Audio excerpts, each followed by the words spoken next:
ஜெய் ஸ்ரீ கிருஷ்ணா. யது குலத்தோட தலைவர் யார்? யாதவ சமுதாயத்தின் தலைவர் யார்? நல்ல கேள்வி தானே.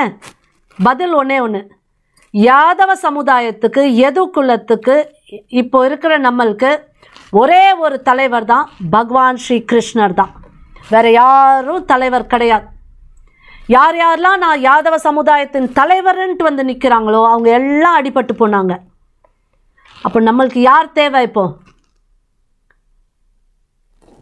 யாதவ குலத்தை நல்வழிப்படுத்தி தர்மத்தின் வழியில் கூட்டி செல்வதற்கு கிருஷ்ணரை ஒரே தலைவராக ஏற்றுக்கொண்டு கிருஷ்ணரின் அருளுடன் கிருஷ்ணரை சாரதியாக கொண்டு, அதாவது வழிகாட்டியாக கொண்டு யாதவ சமுதாயத்தை நல்வழிப்படுத்தி கொண்டுட்டு போய் தர்மத்தை காக்கும் பொறுப்புடன் அதர்மத்தை எதிர்க்கும் துணிவுடன் இருக்கும் கிருஷ்ணரின் சேனாதிபதி தான் நம்மளுக்கு பிரதிநிதியாக வர வேண்டும்.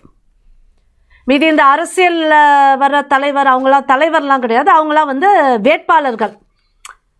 அது ஜெயிப்பாங்க, ஜெயிக்காமல் போகலாம். ஆனால் அவங்க வந்து யாதவ சமுதாயத்தோட பிரதிநிதின்னு கிடையாது.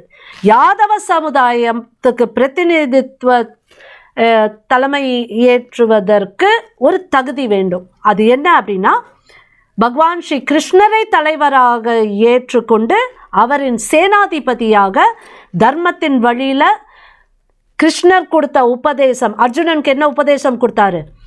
தர்மத்தை கொண்டு தேசத்தையும், தேசத்தை காத்து தர்மத்தை காப்பதும் சத்திரிய தர்மம் அப்படின்ட்டு, ஒரு அரசனோட தர்மம் அப்படின்ட்டு கொடுத்த அந்த உபதேசத்தை உள்வாங்கி அதன் அடிப்படையில் செயல்பாடுகளை வைத்து நம்ம தாய் நாட்டையும் மாத்ருபூமியையும் தர்மம் வேதத்தையும் காக்கிற பொறுப்போடு செயல்படும் நபர்தான் யாதவ சமுதாயத்தின் பிரதிநிதியாக வருவதற்கான தகுதி.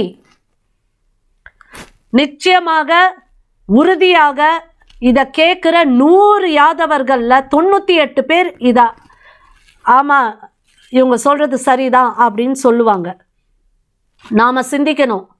இப்போது இந்த யாதவ சமுதாயம் நாம் வந்து எல்லாருமே செல்ஃப் மேடாக இருக்கோம், செல்ஃப் மோட்டிவேட்டட். யாரும் சமுதாயம் நம்மளை வந்து ஊக்குவிச்சு நம்ம பெரிய ஆளாக இல்லை.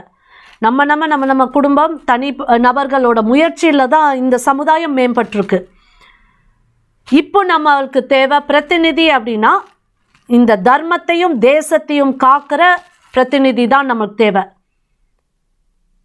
தேசியமும் தர்மமும் இல்லாத ஒருத்தர் யாதவ குலத்துக்கு யது வம்சத்துக்கு பிரதிநிதியாக இருக்க முடியாது.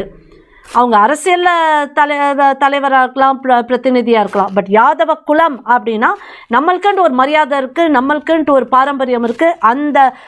அந்த சித்தாந்தத்துப்படி தான் நம்மளோட பிரதிநிதி இருக்கணும் அப்படிங்கிறது யாதவ மக்கள் தீர்மானிக்க வேண்டும். ஜெய் ஸ்ரீ கிருஷ்ணா, ஜெய் பாரதம்.